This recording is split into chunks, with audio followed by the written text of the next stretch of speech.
విడు మొరటోడు అని వాళ్ళు వీళ్ళు ఎన్నెన్ని అన్న పసి పిల్లవాడు నవ్వాడు.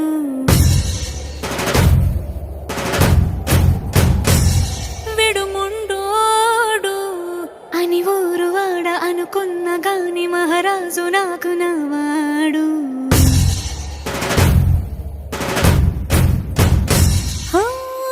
మాట పెడుసైనా మనసులో వెన్న రాయిలా ఉన్నవాడిలోన దేవుడెవరికి తెలుసును నాకన్నా.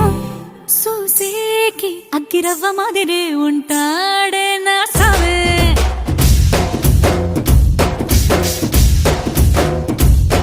మెత్తాని పత్తి పువ్వుల మదే సంట